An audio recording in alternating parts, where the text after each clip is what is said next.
Hello, Game Boys and Game Girls. I'm the Game Boy Guru, and welcome to episode 11 of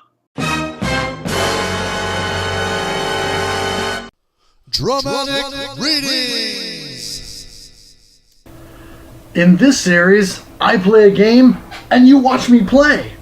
I talk about a game and you listen to me talk about it. What game is that, you say? It's play action football on the Game Boy. Will Nintendo score a touchdown? Or will they fumble the ball? Let's find out. How much you want to bet I could throw a football over the mountains over there?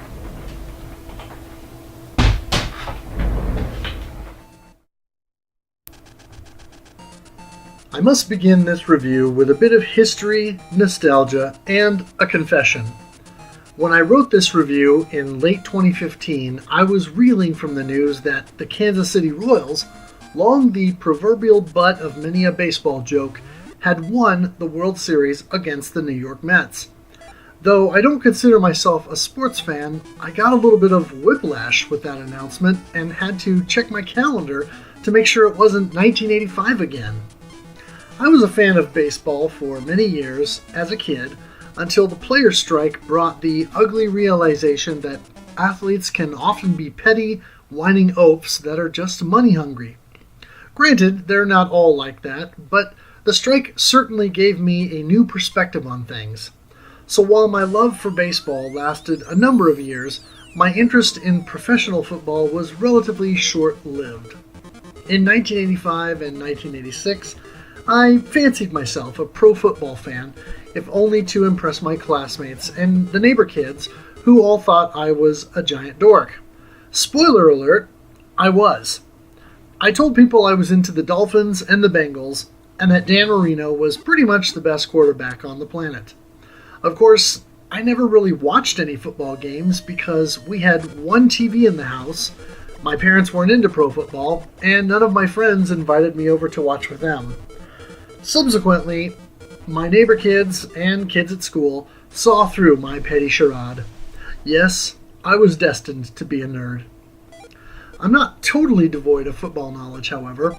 I watched college football with my parents, specifically the Nebraska Cornhuskers. Yes, the Cornhuskers in 2017 had the worst season in the football program's history since 1957, but in the mid to late 80s and early 90s, the Huskers were a staple of Saturday college football games, and I watched intently with my parents, despite not having a deep understanding of the game, the plays, or the rules. I don't catch every game now, though I still try to do so when I can, and root for the Huskers when I do get to watch or listen to a game. I even casually live tweet during games.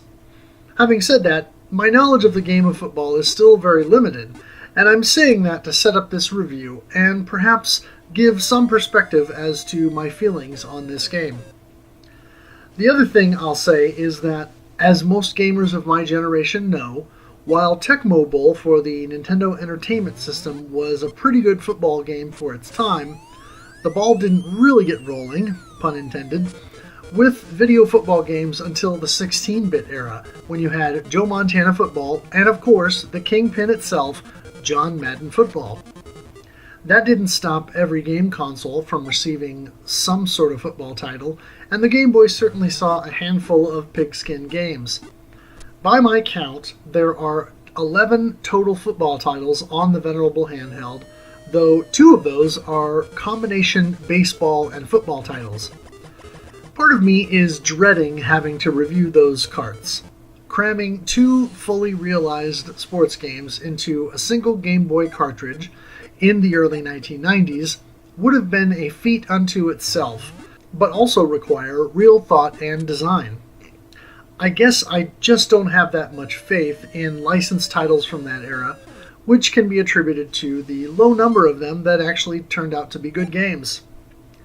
Play action football, the first pigskin game for the venerable handheld, is a pretty simple affair. There are 8 teams in the game, all from major cities across the US, though conspicuously devoid of actual NFL names due to the game's lack of NFL license.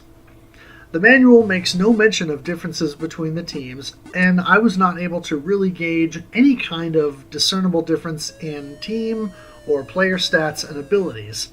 More on that later. There are 4 modes to play. A 1-player against the CPU mode, which is a single game. A 1-player against the CPU championship mode, where you play 7 games against the other teams, with a password system for saving progress. A 2-player mode, where you play against one another in a single game, and a 2-player against the CPU mode, also a single game from what I gleaned from the game's menu. There are 4 difficulty levels to play against the CPU, and like the 2 Nintendo Sports launch games, they range from moderately difficult to insanely hard. I will readily admit, as a sports video game beginner, I stayed at the level 1 difficulty the whole time, as my experience with that proved to be challenging enough for my rather weak skills. Play calling is relatively simple. At the play screen, you press one of 4 directions on the D-pad to select a play, depending on which directional arrow you see next to the play you want to run. If you press the A button, you can move to a second or sometimes even a third screen of available plays. If you want to call a timeout, press select at the play selection screen. Once you're on the field, you'll hut until you press A to hike the ball. Then, depending on your play, you can either run the ball or press the B button in conjunction with a direction, left or right, to throw the ball. One thing to keep in mind is, as soon as you throw the ball, the player selection switches immediately to the receiver, so don't forget to move them into position based on the arrows that display on screen, indicating where the pass is being thrown. Also, you can press A several times per play to either break a tackle or get a speed boost. While running the ball, you can press B to dive and usually pick up another 2 to 3 yards on a play.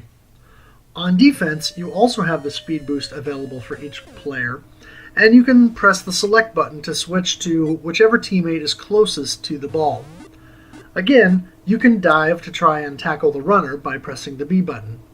When you're kicking the ball, you have an arrow that moves left and right, and that determines the direction of the ball when you press A. Then a second meter will go up and down, and when you press A again, that determines how hard you kick, and thus the distance the ball travels. The game doesn't have a lot of visual appeal and is somewhat simplistic. The overhead view works well for basic play execution, though sometimes when you or your opponent are running the ball, it's easy to get lost in the shuffle and have no idea where the ball is. There's not much detail on the field, but that's a blessing given the business of 2 teams clashing, especially during running plays. When performing a long pass or a kickoff, the screen will switch to an even less detailed overhead view that shows more of the field and players represented by little dots, and then we'll zoom in again to the standard view once the ball is closer to the receiver. If you score a touchdown or make a successful PAT or field goal, you're treated to a 2 or 3 frame animation, and you get a basic 2-frame animation of a referee signaling when you've achieved a first down, scored a touchdown, and either made or missed a kick attempt. You also see an easy-to-read stat and score breakdown at halftime, and after each game, complete with each team's logo. Oh, and one nice touch is when you get close to a first down, the referees will come out with the poles and chain to measure the distance, and you can see the animation of the chain going by the ball to show if you've made the first down or not. There's very little in the way of music in the game. You have the title screen theme and music that plays once the ball is in motion, as well as a different music track that will play when your opponent gets into the red zone and is threatening to score. Aside from that, there's a short ditty that plays when you score, and another short theme on the score breakdown screen. Otherwise, it's mostly sound effects. You have basic sound effects for the hut, hike, and pitch or throw sounds, and the alley-oop sort of sound to denote the ball going up in the air and coming back down. The tackle sound is pretty basic, as are most of the other effects. The game has a bit of rudimentary voice sampling as well, though it's awful scratchy.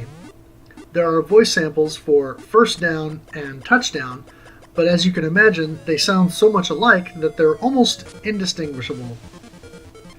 Playing through a single game, you can almost immediately see the game's flaws take center stage. First and foremost, despite each team having no discernible difference in stats, the CPU team always runs the ball faster than you. If they throw a pass and catch it, your best bet is to switch to the closest player and try to tackle or dive to get them. Be careful, however, because if you miss, the CPU team will take that ball all the way to the end zone. Countless times during my experience with this game, I kicked the ball for either a post-TD kickoff or a punt after a 3-and-out drive, and the opposing team would score a touchdown, simply because I couldn't catch up. This happens regardless of which team you play against. I realize the game is trying to offer a challenge, but I would have hoped that whomever was responsible for playtesting the game would have brought this to the design team's attention. It's terribly unfair when you, as the player, have to waste all of your speed boosts to break tackles and fight for 20 to 25 yards, while the opposing side can score a TD on nearly any kick return if you miss a couple tackles. Call me crazy, but that sounds like poor design. Working in your favor sometimes is the goofy detection for PAT and field goal kicks. Sometimes it looks like you missed the space between the goalposts, but the CPU will say your kick was good, while the CPU team kicks the point after attempt, and it looks like it will be called good, only to see that it's no good. The passing also seems weird to me, but maybe I haven't played enough football video games to know any better. It seems as though I can't land a pass more than 40 to 50% of the time when performing a play-action pass. With that, I seem to have way more accuracy passing to my left than to my right, for some strange reason. I was never once able to land a long pass, and I found short pass plays to be utterly useless because the opposing team was always able to find a way to get to the receiver before I could gain yardage. Once I reached the red zone, I found both the sweep and dive plays useful because I could sometimes muscle my way into the end zone, but just as frequently, I ended up throwing a play-action pass to seal the deal. Maybe it's just because I figured out how to run that play successfully the most, but I thought it was strange that the play the game is named after seemed to be the best way to move the ball downfield. At the end of the day, I understand that because of my limited knowledge of sports, any recommendation, or lack thereof, of a sports game will need to be taken with a rather large grain of salt. Having said that, I think the major flaws in this game speak for themselves, and it's hard to give the game a thumbs up. I think I paid $3 for my copy, and while I got enough enjoyment out of it to warrant that, I can't imagine what poor kids got this as their birthday present and ended up spending far more time on it than the game's design truly warranted, because mom and dad paid $30 and they were going to like it if it killed them. I learned enough about how to play the game that I was able to win about 30% of the time, and for a non-sports fan, that's good enough for me. If you're thinking about spending more than $3 or $4 on this game, take a knee, call a timeout, and give it some serious thought. As an aside, I wanted to mention that I played through the entire 7-game championship mode, and purposefully did so, utilizing every means I have to play Game Boy games. I played Game 1 on my Game Boy Advance SP, Game 2 on my original Game Boy DMG, Game 3 on the Game Boy Pocket, Game 4 on the Game Boy Color, Game 5 on the Game Boy Player, and Game 6 on the Super Game Boy. I finished up with Game 7 via an emulator on my PC so I could grab screenshots for this review. I found it interesting to go back and forth between the different systems to see how it played, but also to get a feel for how good the D-pad is on each of those systems. Turns out, my Game Boy Color D-pad could use a little TLC, and my SNES controller is in dire need of a cleaning and alcohol bath. Also, it's really awkward to play with a GameCube controller, in my case a Wavebird, because the Y button acts as the select button, and it doesn't feel natural to hit that while you're running downfield trying to catch the other team's runner.